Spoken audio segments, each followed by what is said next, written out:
Creo, pues Nancito, en primer lugar, que Rodrigo Lira es una pista histórica respecto a un tiempo de nuestro Chile y a una generación. Creo que Rodrigo es emblemático de nuestra generación perdida, que muestra en un grado extremo, con las tintas pero cargadísimas, todo lo que fue una época, todo lo que fue soñar y volvernos locos soñando. Algunos volvimos, pero otros se quedaron allá, como Rodrigo.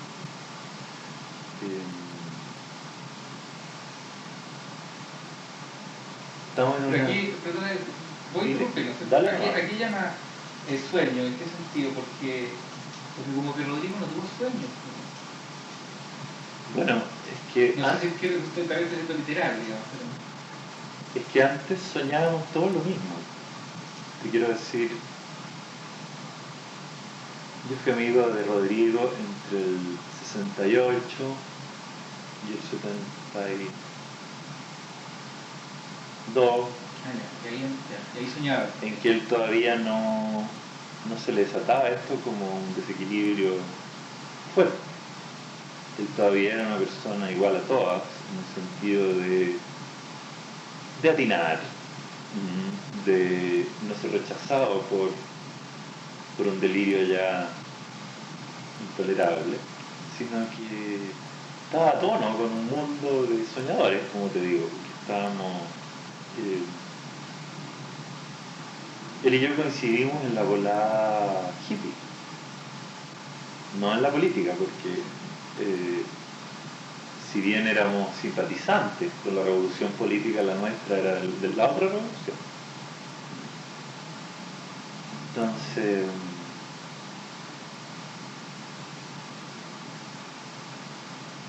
tal como necesitamos crónica de lo que fue el MIR, crónica verdadera, testimonial y o narrativa, no importa, pero puntos de contacto, no es que todo esto se borró en forma tan violenta. También necesitamos crónica de esto otro, de lo que fue el pedagógico, de lo que fue... Porque el pedagógico era las dos cosas al mismo tiempo. Claro.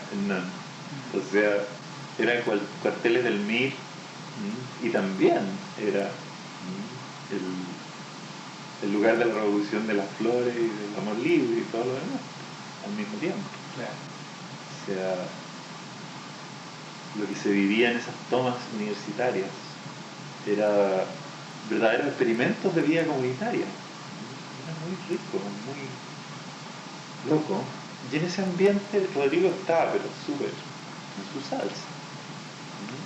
O sea, él era... Te lo describo. Estudiando su carta me acordé más de cómo era él. Una combinación muy especial de un hombre súper formal. Tenía una parte tremendamente formal. Se hablaba de repente como un caballero sumamente académico, ¿entiendes? Pero las cosas que este caballero académico te decía eran de una exuberancia creativa espectacular, ¿no es cierto?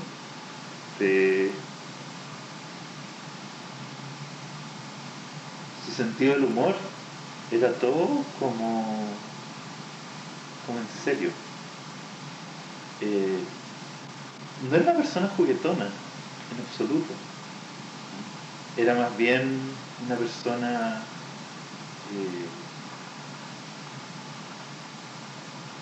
que te contaba una cosa súper chistosa o ingeniosa sin que se le moviera un músculo, ¿entiendes? O sea, ese tipo de persona que es súper distinta. Claro, muy distinto, era como... Y era un maestro del efecto de que las brutalidades que él decía con estas palabras súper bien elegidas, ¿no? Que dominaba fantástico el lenguaje. Él observaba el efecto de sus cosas. Súper... así era Rodrigo.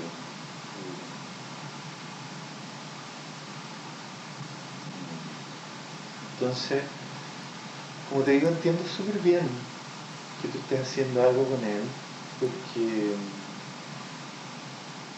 tiene que ver con los caídos en el camino también. O sea, pasó algo muy fuerte aquí. En el mundo pasó algo muy fuerte, pero en Chile fue extraordinariamente entre el 68 y el 73. Porque la libertad de experimento era muy grande. O sea, vivíamos estos gobiernos, ¿no es cierto?, que querían explícitamente cambiar el mundo, los gobiernos, cosas nunca vistas, ¿no es cierto?, tanto el último Frey como el Allende, ¿no es cierto?, en una sociedad en que uno podía hacer muchas cosas sin plata, porque era una época en que la plata no se notaba. Nadie tenía plata y todos hacíamos de todo, ¿me entiendes? Había una sensación de que la vida era posible en la calle, en los parques, en las casas de los amigos. Como era un Chile todavía sin ruptura, sin desconfianza, todo el mundo entraba a las casas de todo el mundo sin problema. Esta cosa de que ahora para entrar en una casa uno tiene que tener una serie de santos diseños, ¿no?, y pasaportes de confianza y todo, en esa época no era así, o sea, ni menos en el ámbito universitario que nosotros vivíamos, en que las mamás estaban acostumbradas a que llegaran los hijos con una tropa permanente. Entonces, estoy hablando de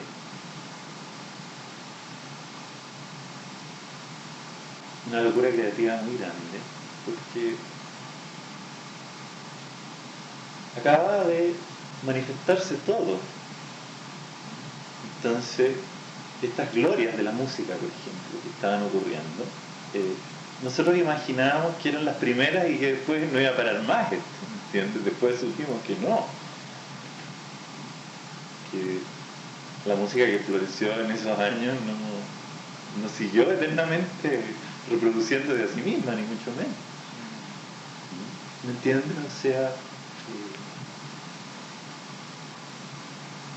mucha sensación de lo excepcional y de lo experimental. Todo era un experimento, todo, absolutamente todo era un experimento. O sea,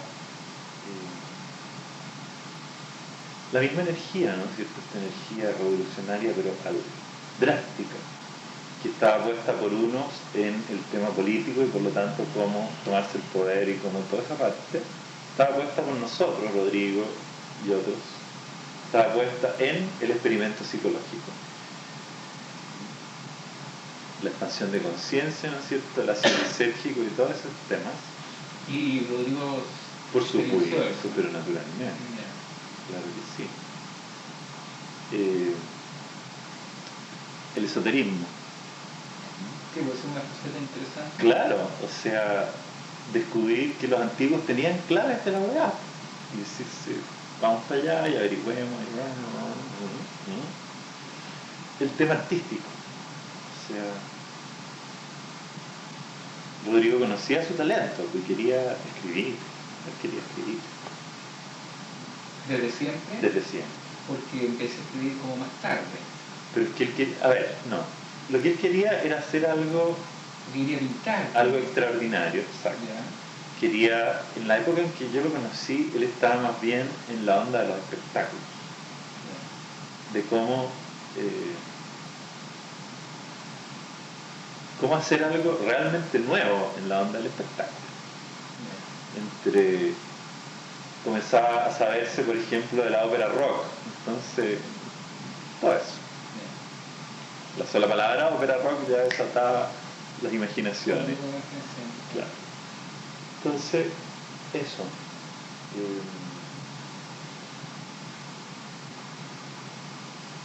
Porque creo que en Rodrigo tú estás viendo también un proceso social. Rodrigo inseparable de la época que le tocó vivir. es una individualidad excepcional, ¿no es cierto?, con un destino tremendamente personal. Pero y no es trivial que haya sido un erudito de la época que le tocó vivir. Exacto, exacto. Erudito de la música, erudito de la cultura pop, de todo, erudito de los temas psicológicos y de todo. O sea, y él era un erudito de lo que a él mismo le pasaba. Tenía esta terrible lucidez para examinar su propia psicosis. Se lo vas a ver mañana con el Tito. ¿Y tú como qué psicosis era la de él? Es una forma de esquizofrenia. Era efectivamente una forma de esquizofrenia. Sí, de todas maneras, claro. Genialidad mental, desconecte emocional, este racionalismo delirante.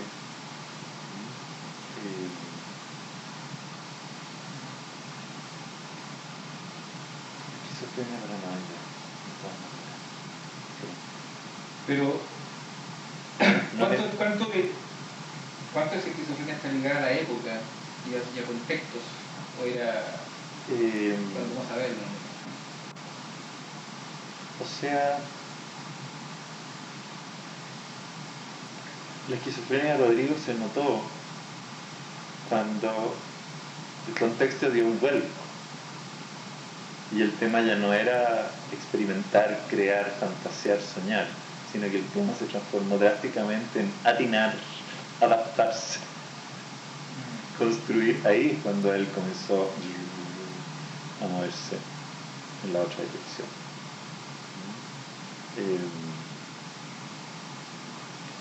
Ahí yo llegaba a una conclusión totalmente pragmática. Yo llamo loco a la persona que a partir de algo mental no es capaz de hacerse cargo de su propia vida y tiene a su mamá, a su esposa, a alguien que se hace cargo. Yo ya no llamo loco a la gente según la calidad de su delirio, porque conozco gente con unos delirios impresionantes que más bien que se gana la vida y se les arregla. Llamo loco nada más que a los que ya sueltan esa perilla y se entregan nomás a depender. Fue lo que hizo, pero lo hacía con mucho dolor. Eso te iba a decir, Rodrigo nunca soltó del todo la perilla. Claro. Nunca soltó del todo la perilla, porque él siempre mantuvo una independencia. Y era lo que quería, y sufría por no ser reconocido y por no ganar plata. Claro, por eso una lucidez muy dolorosa la de él. Porque claro, lo mantenían, pero él se hacía cargo de su presupuesto, de su todo. No era de estas personas que se quedan ahí a que los vistan, los suban, los bajen. No. Fantástico. Vamos a su carta, si te parece.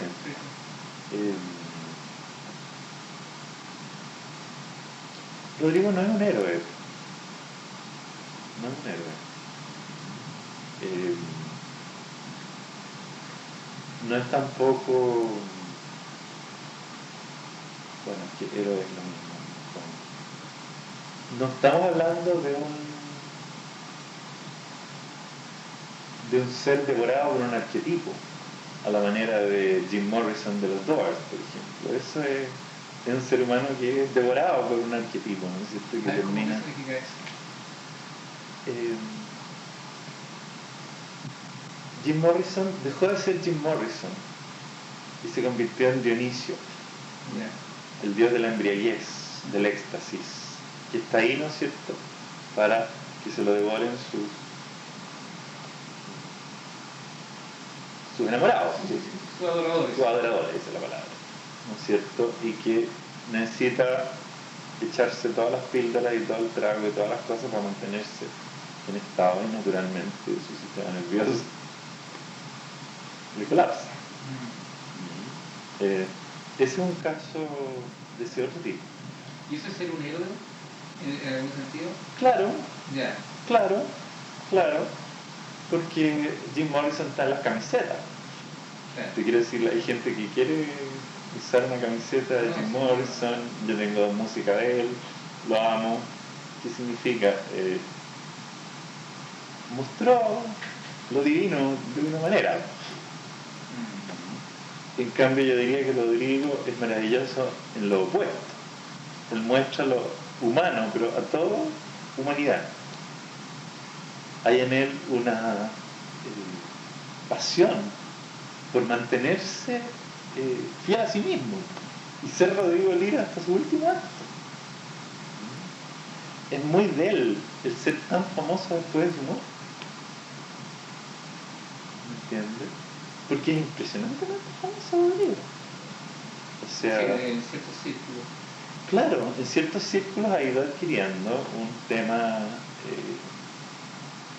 de ícono. Distingo el ícono del héroe. Ya. Porque, como te decía, en Rodrigo, él nunca se dejó ir por ninguna de las fuerzas contradictorias que luchaban dentro de él. Él siempre luchó. Entonces, nunca era totalmente el profeta iluminado que veía cosas, no, porque contra eso luchaba el gallo que quería ser independiente, que quería estar a cargo de su vida, que pretendía un trabajo, ¿me entiendes? O sea, estaba siempre... ¿Y por qué trabajo? Estaba siempre tironeado. En su carta esto es patético. ¿Sí? El tironeo.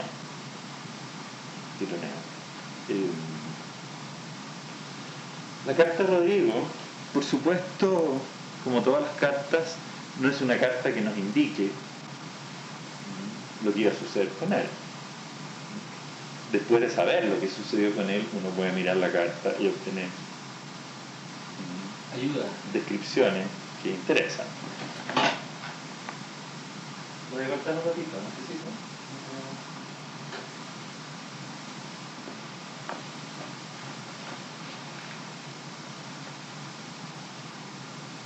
una carta difícil de vivir, súper difícil. Tenemos dos fuerzas aquí en contradicción tremenda. Una, esta conexión excesiva con la familia. Aquí tenemos un ser humano que no puede despegarse de su familia, está obsesionado, valga la palabra. Y es una de las características de Rodrigo, la obsesión. No puede salirse de su obsesión. Aparece el papá en forma muy fuerte y la mamá como una contraparte muy fuerte. Y esto es muy significativo. En el destino o realización de Rodrigo aparece la indicación de una herida incurable. ¿Qué él llevaba? Es como una sabiduría y una obra literal relacionada con una herida incurable.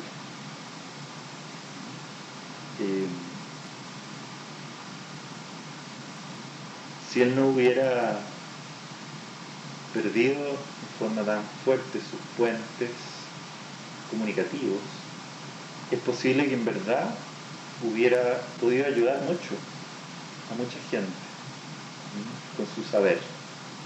Igual lo está haciendo de alguna manera a través de todo esto.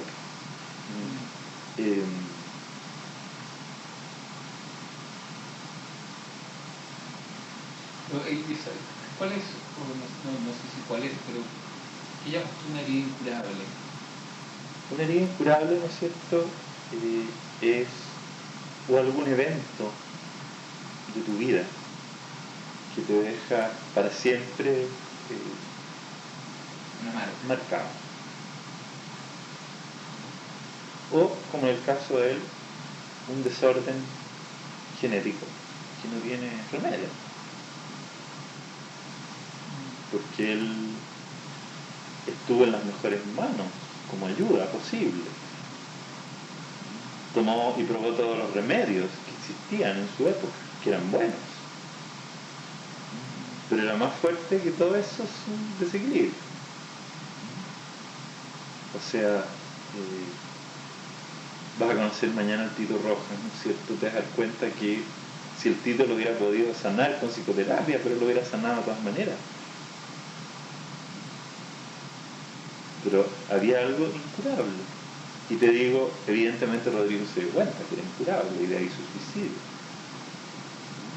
No estamos hablando de un suicidio por desesperación.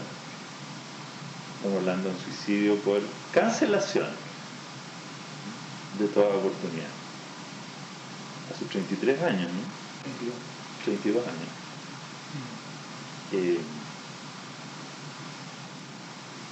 ¿Qué otras cosas nos habla su carta? Nos habla de un tipo inspiradísimo, tremendamente metido en el mundo de la mente, con una conexión permanente con lo original, lo insólito, lo nunca visto, un espíritu revolucionario, como te decía,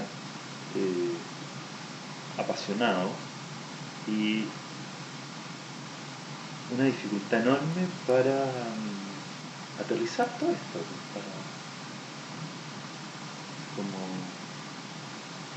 genialidad en permanente contradicción consigo mismo. Era capaz de ver los dos aspectos de su propio debate, ¿entiendes? Era impresionante. Cuando estaba en la clínica psiquiátrica, por ejemplo, él funcionaba como psiquiatra para los demás enfermos. Pero claro. Además tenía estudios psicológicos. Pero sí sabía todo. Entonces él, cuando estaba de humor, se dedicaba a ayudar, a trabajar a su coetáneo.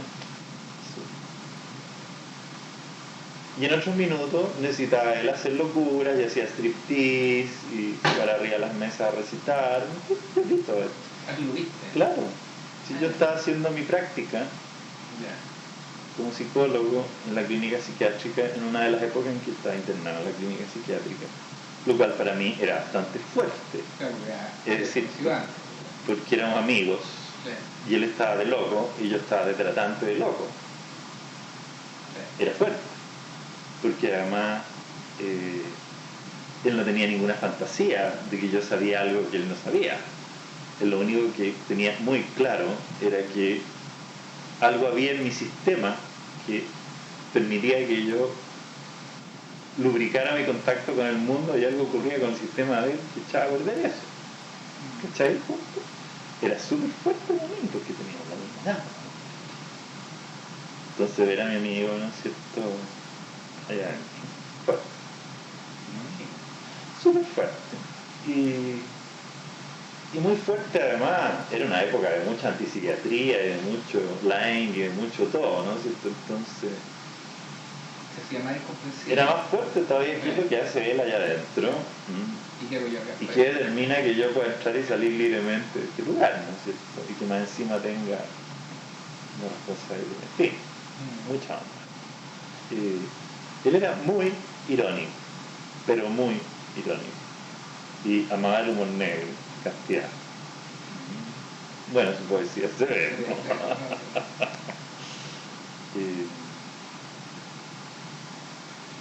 Como alguien que tenía acá como una membrana, me han descrito su personalidad. Mi amiga él que era como Carpa, que tenía una membrana, que era como inexpugnable. Absolutamente. Absolutamente. Porque ya esto es fuerte. Era de una sensibilidad máxima. Pero esta sensibilidad como que no tenía nada que ver con lo que estaba pasando. Lo que estaba pasando era todo llevado por su mente. ¿Me entiendes? Y su angustia, su sentir, su enamorarse y todo, nunca estaba presente. Eran como cosas que le pasaban a él cuando estaba solo. Cuando uno estaba con él era su mente. Una mente brillante, contradictoria, controversiva, todas esas cosas, contestataria, jodido era. Por este tema de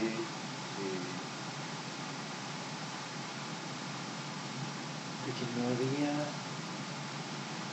una comunicación emocional fácil, porque él estaba con la membrana. Yo lo conocí sin membrana. Ya. Yo lo conocí jovencito sin membrana. Ya un poco obsesivo, ya un poco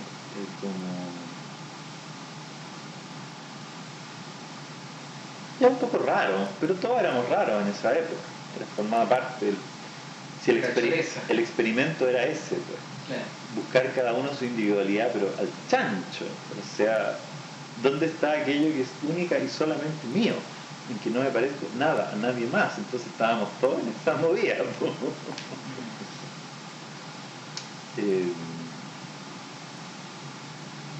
Mucho después, los más interesados pudimos comenzar a distinguir lo que era justamente lo incurable de lo curable, lo que era voluntario de lo involuntario. Lo de Rodrigo, por supuesto que era involuntario, absolutamente involuntario. Si era un hombre de corazón de oro.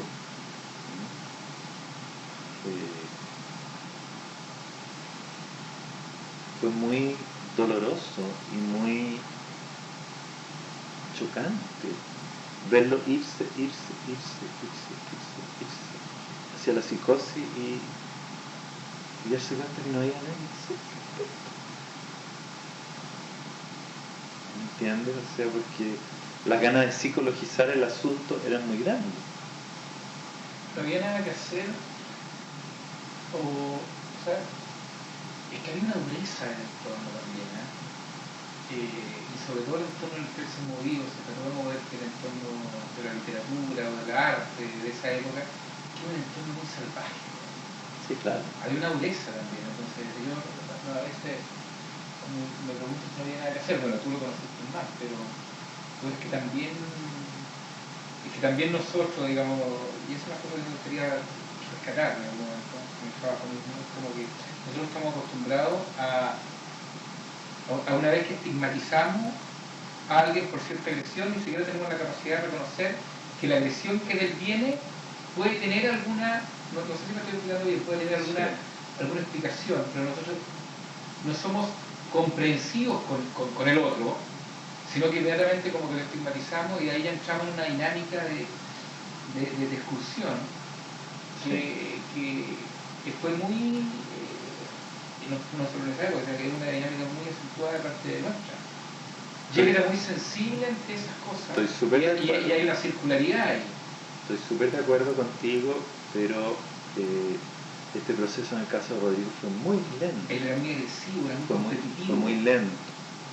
El proceso de exclusión de él fue lentísimo. Yeah. En primer lugar porque eran los 70, en que todavía estaba todo muy abierto. Esa parte, después. O sea, había N como espacio para la locura de cada cual todavía. Los 80 fueron el tiempo en que la cuestión se puso muy exigente. Y si tú no proponías ya algo al tiro, que hay excluido.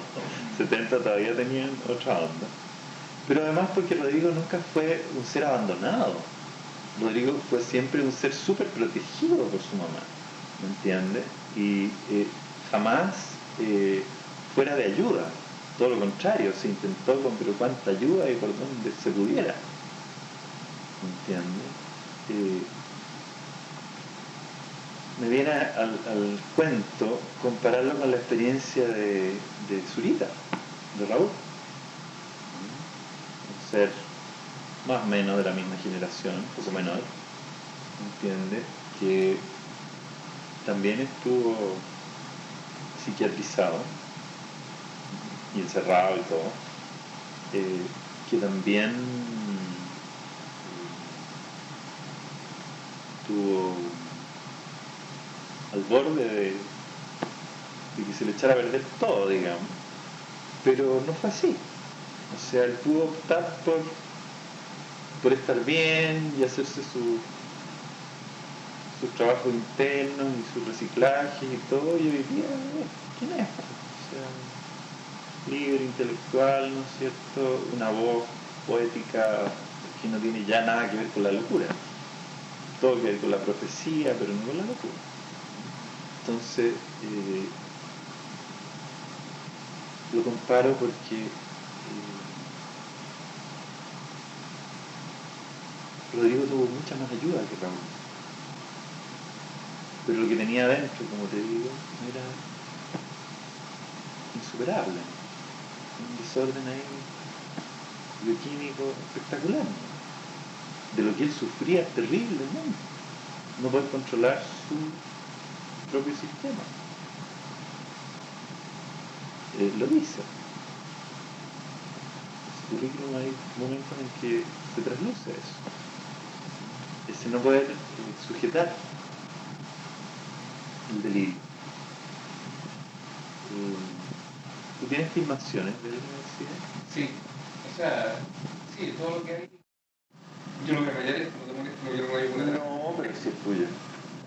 Oye, Hernando, primero es lo que me gustó de tu proyecto, tal como lo desarrollaste. Me encontré tan valiente y tan personal que todas mis ganas es que el resultado final tenga la misma energía y la misma vibración que le pusiste en tu Al redactarlo. anteproyecto, claro. Conociendo los desencantos y dispersiones inevitables del camino, por supuesto. Pero todo mi deseo es que la síntesis final vuelva a tener este espíritu prometeico tan bello de tu proyecto.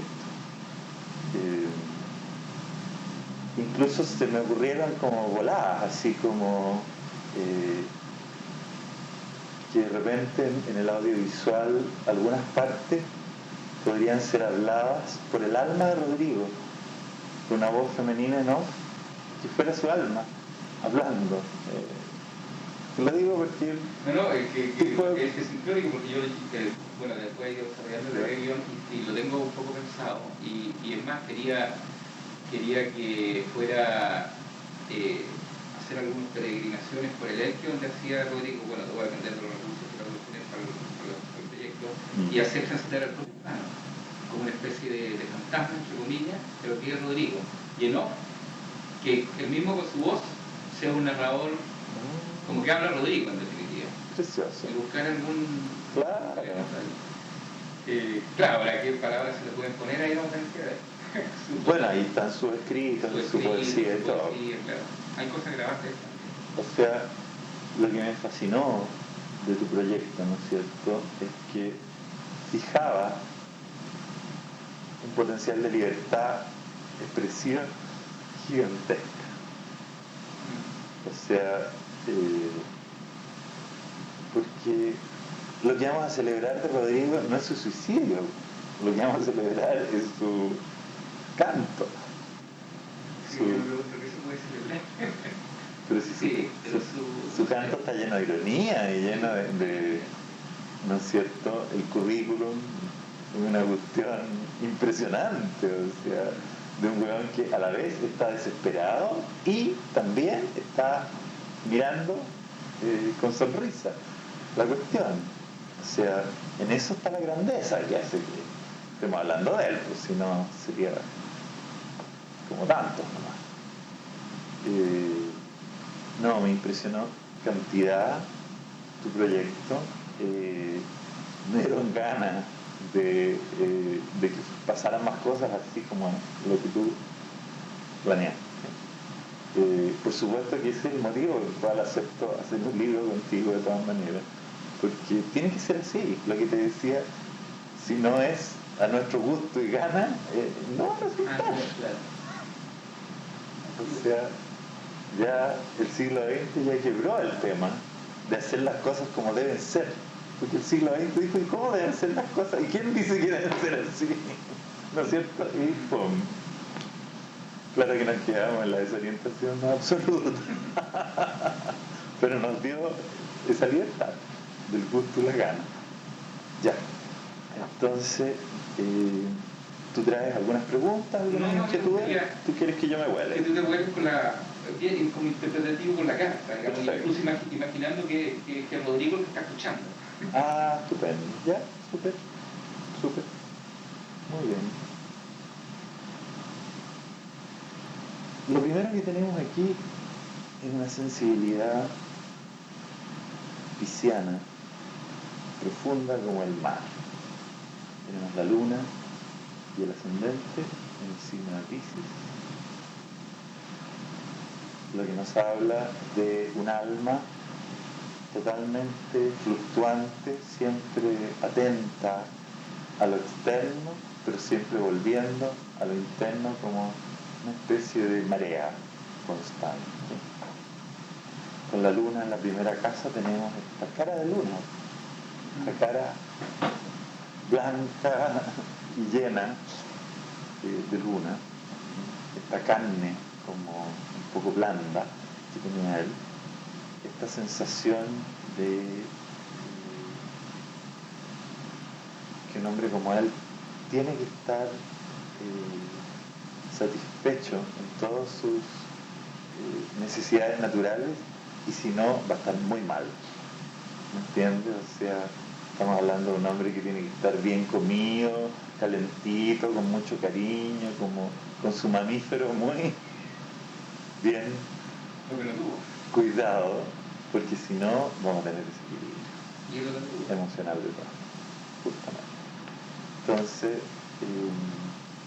una capacidad formidable de seguir al otro en las vicisitudes de la empatía, pero todo esto violentamente interferido por esta paralizante autoexigencia de lo ideal, del deber ser de las cosas, de la necesidad de lograr, la necesidad de ser eficaz. Hay aquí un autotormento permanente. O sea,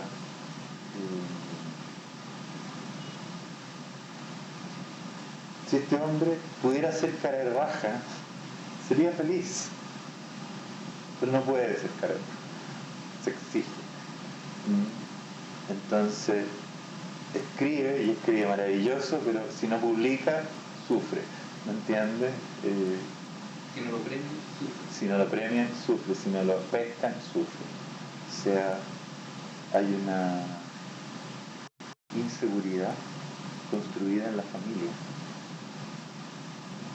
que lo hace estar todo el tiempo en examen de grado, todo el tiempo a prueba. Eso está en la carta. Claro. ¿Se lee esa en la carta? Claro, claro. O sea, un tribunal permanente. Muchos dedos parados diciendo, Rodrigo, tú debes, esto no está a la altura, sacaste mala nota, no aprobaste. Como una lupa gigantesca que lo estuviera todo el rato observando, vigilando, controlando y por supuesto desaprobando. La vigilancia nunca es para premiarlo a uno, siempre para castigarlo. Como que no importa, además está en Virgo Saturno, entonces no importa todo lo bueno, solo importa el detalle malo. Una especie de obsesividad con el castigo, con la culpa.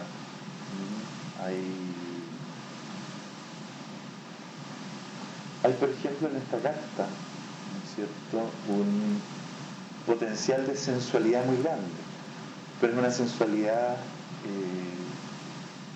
culpable, una sensualidad perseguida. La persecución es un tema psicológico de esta carta. Pobre Rodrigo, pero la persecuta. O sea,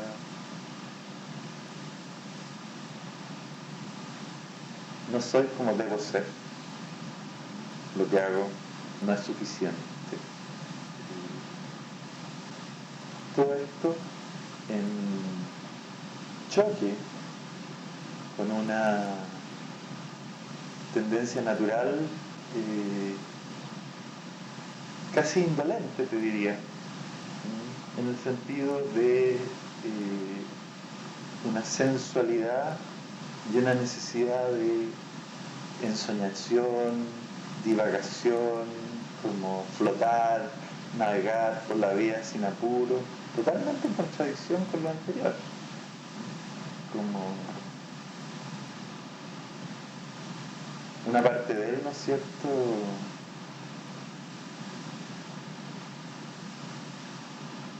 le dice: tú tienes capacidad, tú eres muy inteligente, debes ser un abogado brillante. Y la otra parte dice: oye, pero si yo, por favor, yo quiero pasarlo bien, quiero soñar, quiero mirar por la ventana, quiero escuchar música. Me encantaba el rock, era un experto en las músicas de la época, ¿no es cierto? Y es bien divertido porque, y esto te lo digo testimonialmente, él no era joven. Bueno, tenía una apariencia infinita de viejo. Él no era joven. O sea, teníamos la misma edad todos. Estábamos en la revolución todos. Éramos contestatarios, rebeldes, experimentales. Nos movíamos entre Che Guevara y John Lennon, como bien sabes. Él era como una especie de antropólogo entre nosotros, ¿me entiendes? ¿Cachai? Un observador participante que venía de otro lado. Porque él en el alma estaba identificado con lo nuestro, con lo de todos, pero en su forma él era un caballero. ¿No entiendes? ¿Eso por qué? O sea, o astralmente, ¿por qué una cosa así? Esta formación a la que él fue tan sensible, porque otro se puede saltar esta formación, ¿no? En que lo máximo es la academia, por ejemplo, lo máximo es la jerarquía, lo más importante, ¿no es cierto? Nota 7, distinción unánime, premio Nobel, y si no, no interesa. Un papá primero militar y después abogado, o sea, el mundo de la jerarquía más notorio imposible, ¿no? Muy especial esto de Rodrigo porque intelectualmente era súper revolucionario con sus ideas, ¿no? Su visión era totalmente de la avanzada más avanzada, pero su forma humana era, como te digo, un señor. Si no, físicamente era Un señor antiguo. Y hacía cosas como usar este jockey, por ejemplo, que era completamente fuera de época. No era uno de nosotros en un sentido. Él nunca fue hippie. Nunca fue hippie. No podía hacerlo. No le salía.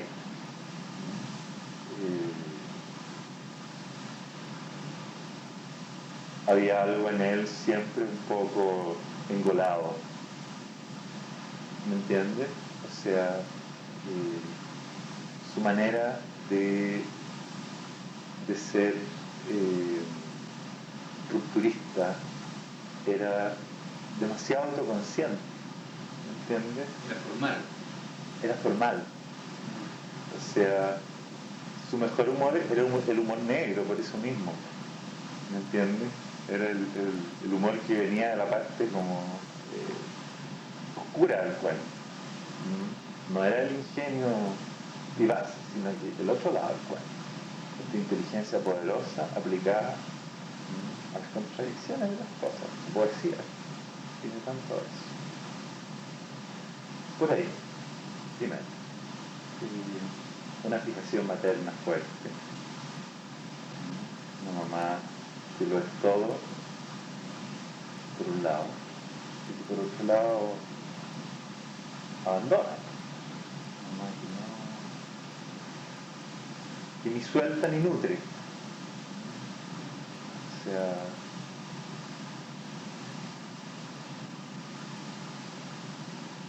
hay una crisis de lo femenino en esa casa. Crisis de lo femenino. Es una casa en que lo masculino está sobrevalorado, donde hay que ser...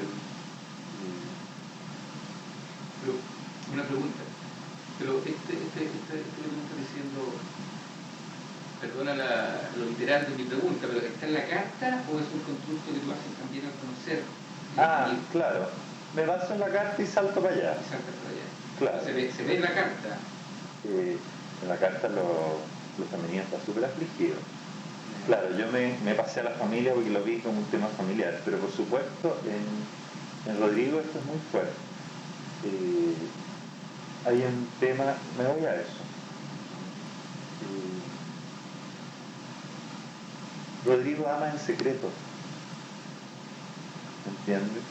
Le es mucho más fácil a él querer desde la soledad, tener amores imposibles en que él puede desplegar toda su gloriosa fantasía sin exponerse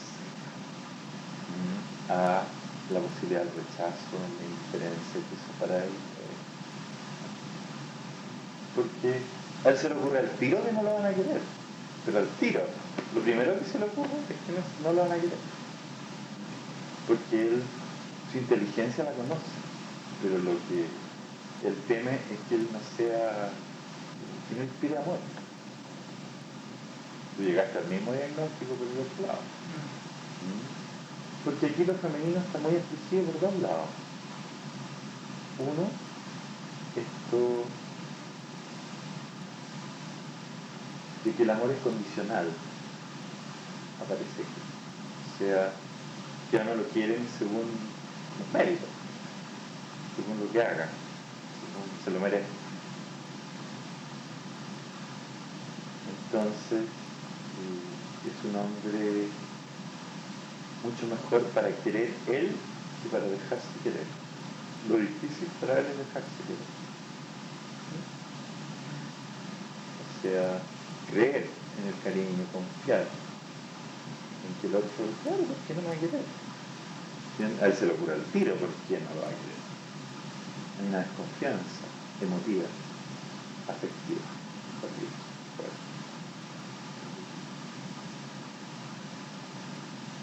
muy barajada con la ironía, con la sofisticación mental, todo esto. Y el otro gran tema de lo femenino aquí es la tremenda duda sobre el propio atractivo. Él tiene miedo de no ser atractivo, ¿entiendes? No se siente un hombre bello, ni sexy, ni seductor de ninguna manera. Él se ve como un espectador de esa dinámica en otros, no como un protagonista. De ahí su tendencia a los amores imposibles, a las dulcineas del tuboso. O sea, él tiene siempre mujeres idealizadas, lejanas, ¿no es cierto? Porque además para él el sexo es una cuestión muy fuerte, muy violenta, muy perturbadora psíquicamente. Él prefiere de todas maneras la masturbación, tranquilo, y súper, no sé, fantasiosa. Y el amor imposible, porque está... ¿Por qué perturbador según la carta? Porque se le abren mucho las compuertas, o sea, como mina, ¿me entiendes? La mayoría de los varones, ¿no es cierto?, lo mete, se ducha y se olvida, ¿me entiendes? Pero hay otros varones que tienen una sensibilidad allí como mujer, en el sentido de la impregnación psíquica, en el sentido de quedar repleto de la otra persona. A eso voy. En él eso es fuerte. O sea, él sabe que existe la cacha nomás, y que tanto, y como el sexo por el sexo y el placer nomás, pero para él eso no existe. Para él el sexo es una aventura psíquica demasiado contundente. Entonces, yo no conozco en eso su realidad biográfica, pero su carta me dice de un hombre que más bien... Bueno, yo no me metí mucho en ese tema, pero parece un amigo que tenía... Yo prostituta, ¿sabes? Exacto. Nunca construyó relaciones afectivas de verdad. Según un hermano, cuando yo lo trataba de explorar cuál era el gran dolor de Rodrigo, y decía las ganas y la ausencia del amor sensual. De ser lo posible. Y según el psicólogo, la LIPE, era eyaculador precoz. Claro. Pero muy fuerte. Y la mujer era su drama. Además, el propio Rodrigo, en una conversación con Poeta que está grabada, él dijo que su problema, su herida, curable, según sus palabras, no sé si hizo la misma herida, era un problema erótico sentimental. Exacto. Se focalizaba en todo ese tema, estaba consciente de su drama, digamos. Absolutamente.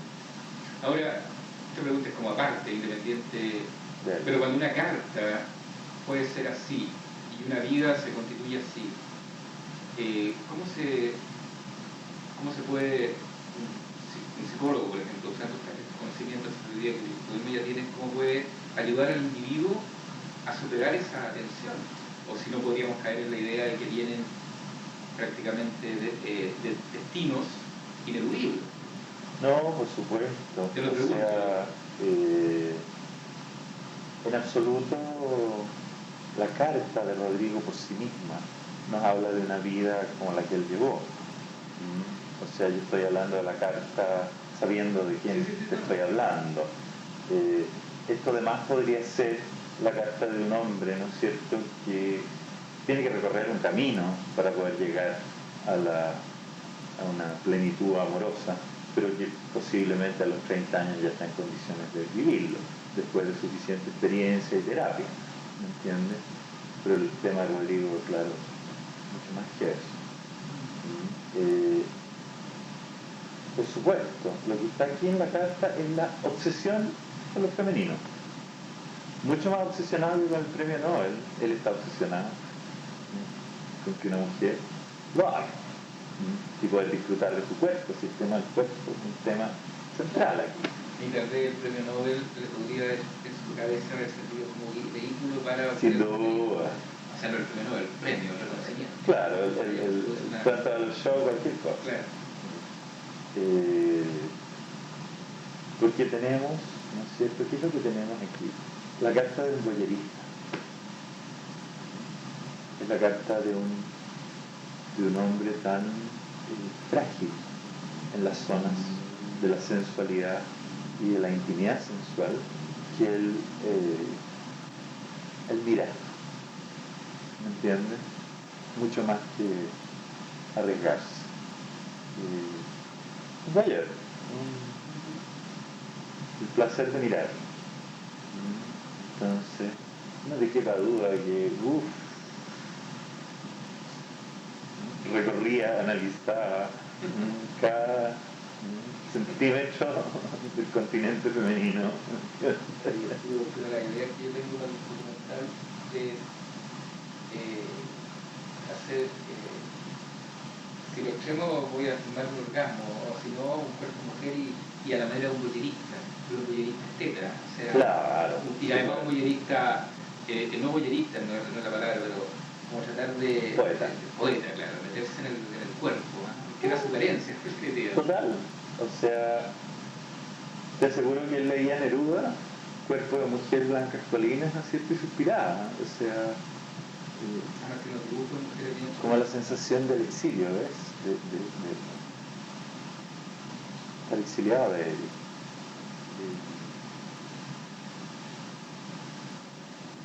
Era como lento, Rodrigo. Tú mismo lo dices poder corregir todo eso.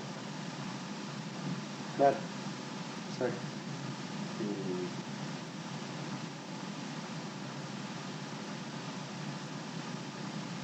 ¿qué más tenemos aquí?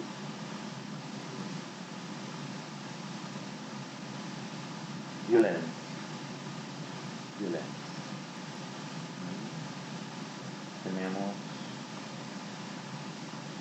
un ser humano que necesita sentirse fluyendo en aceptación con los demás y que permanece demasiado en esa búsqueda de buena onda hasta que estalla todo esto en una mala onda violenta y tal. ¿Me entiende el punto? No estamos hablando de alguien peleador, estamos hablando de alguien atómico, es distinto. Él no entra agresivamente, para nada.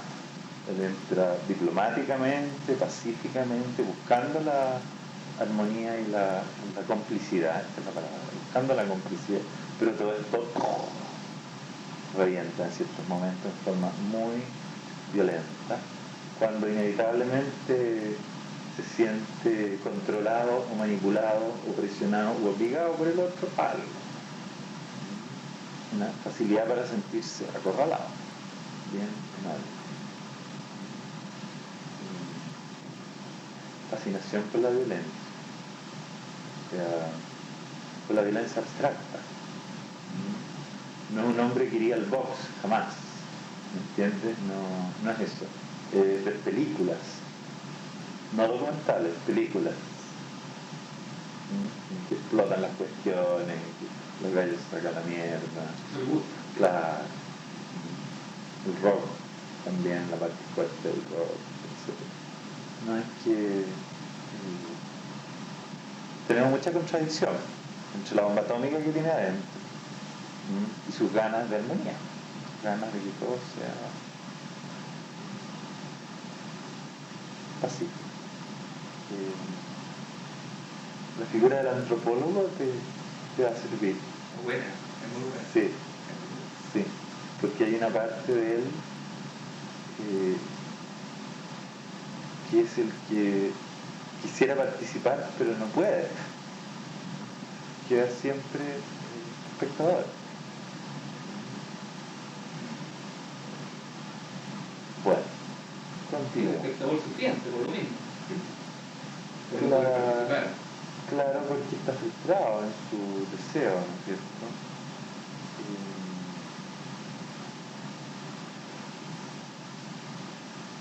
Una de las cosas que está anunciada en su carta es su fama. Póstuma y todo. Ahí está la carta. Sí, aquí no. ¿Cómo se reconoce eso? A primera vista no encuentro dónde está el tema de que sea póstuma la fama. Eso no lo encuentro.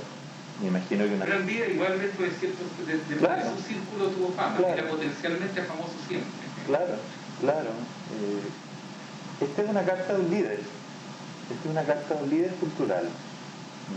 Es una carta donde las dificultades psicológicas intensísimas que hemos estado viendo, y no he querido hablar de la familia porque ya hablamos de la familia, pero eso está fuerte en la familia, ¿no es cierto? Se acompañan de esta configuración energética relacionada con el liderazgo cultural, relacionada con una antena formidable para las energías creativas de su época, para dar una voz a todo el sentir epocal, con una originalidad y una audacia independiente grande, que es lo que podemos encontrar hoy en este escrito, ¿no? O sea, él es una voz muy personal y a la vez totalmente epocal. Es su época la que habla, ¿no?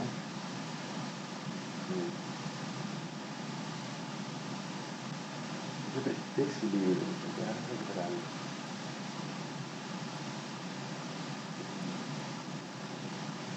lo que hay, y está mucho en su poesía también, en su carta, es mucho amor universal. Lo que es difícil para él es el amor personal, muy difícil, pero tiene mucho miedo en el fondo a la intimidad.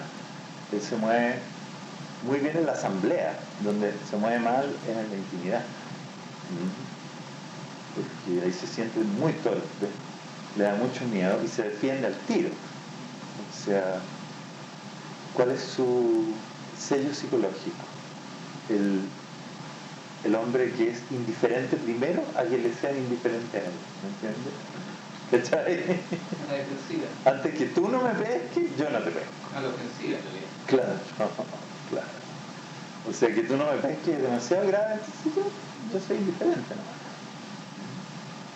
Pero más allá de eso, lo que hay aquí muy presente, y lo recuerdo de su poesía, es este amor enorme a la gente común, a las micros, a las esquinas, ¿me entiendes? A la cosa más